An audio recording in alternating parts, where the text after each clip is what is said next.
Hi everyone, and welcome to our next video. So today we're catching up with Mr. Fox, who is now 4 weeks old and has been living with Noah for a week. So for those of you who saw the introduction, Noah was interested in him for about 20 minutes, so followed him around, sniffing him, but then after that time decided that it was too much like hard work, and they both just went to sleep. So that's probably a record for when you first introduce two boars, but Noah is a really lovely laid back pig. So yeah, went really well, and they've lived happily together ever since. So today I just want to talk about communication in guinea pigs. Often people really worry about having two boys living together and can misinterpret the behaviour. So a sound that you hear all the time is the chutting sound, and that's the sound they make, all guinea pigs make, when they're just happily going about their everyday business. So it's a really lovely sound, and it's the sound that a lot of people think of when they think of guinea pigs, and they say, I love the sound that guinea pigs make.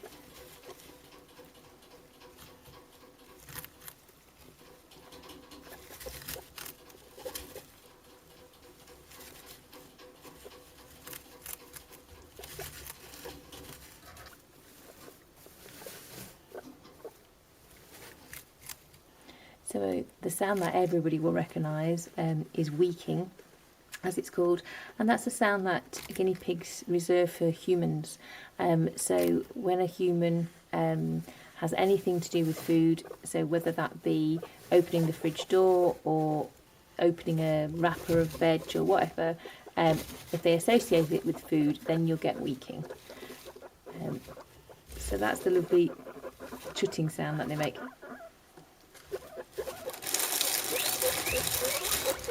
So that's weaking. You can always replicate weaking because you only have to scrunch up a plastic bag and they will all start. And once one starts, they all start.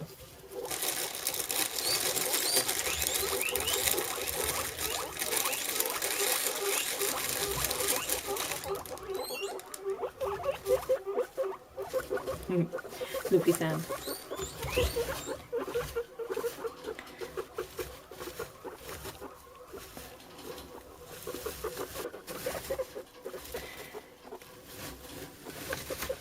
So another sound that guinea pigs make a lot of, both boars and sows, is rumbling, also called rumble strutting. So that's the sound, and it basically is a low rumble, and usually they sway their hips at the same time. It's part of their mating ritual, but also boars use it to each other to appease one another or to assert dominance. So it's just a normal part of communication and nothing to worry about. And boars that have lived together forever will just continue to do that at certain times and quite frequently. So completely normal noise used to establish rank. Mr. Fox is having his mad half hour. Yeah, so that's rumbling. Teeth chattering is a sound that guinea pigs make to basically tell each other to back off. It's a sound that often starts before a fight. So it's a sound that if you've got two pigs teeth chatting each other, you're probably going to have to watch them because they're not getting along. And if the complaining noise that guinea pigs makes hasn't made the other one back off, then you'll often then will escalate to teeth chattering. And if the teeth chattering doesn't work, then they'll go up the ladder of aggression and actually start fighting. And by fighting I mean like dog fighting, so they raise up and they try and bite one another. You might get them chasing each other, trying to bite bums. It's very obvious when guinea pigs are fighting. And when it reaches that point, and you probably start drawing blood, at that point you've got two guinea pigs that just don't get on.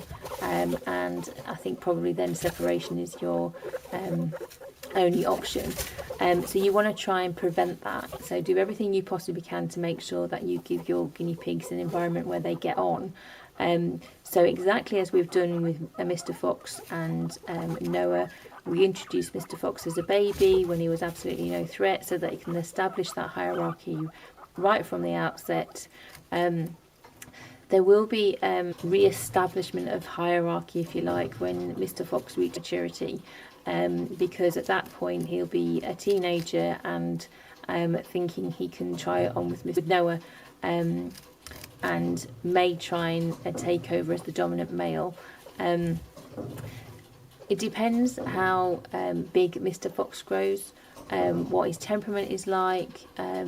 Because Noah is a big pig and he's quite laid back, he might just say, yep, you can be the dominant male, I don't care.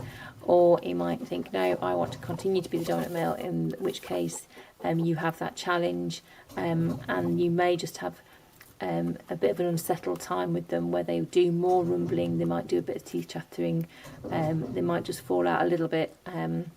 But unless they're actually fighting, then you just let them re-establish that hierarchy and get back to normal. As I said before, you want to make sure that your boars have got enough space, that they've got 2 of everything, including 2 water bowls, 2 food bowls.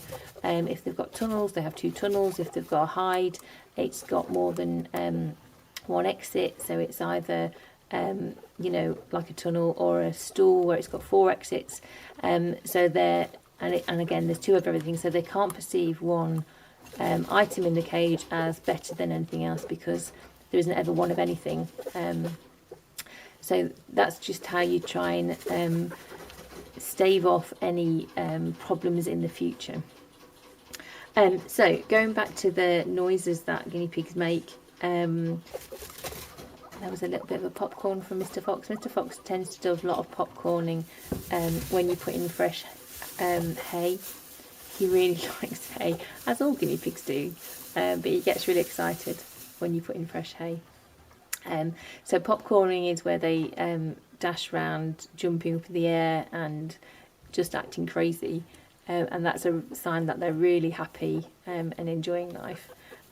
Babies do it more than adults. You do get some adults that will do it, especially if they've gone out on the run or they've got floor time or whatever. They do the popcorning, but I say it's more of a baby thing. So that's popcorning, and that sound that you can hear Mr. Fox making as he's moving about is your chutting. So just a really nice sound. That's a complaining sound,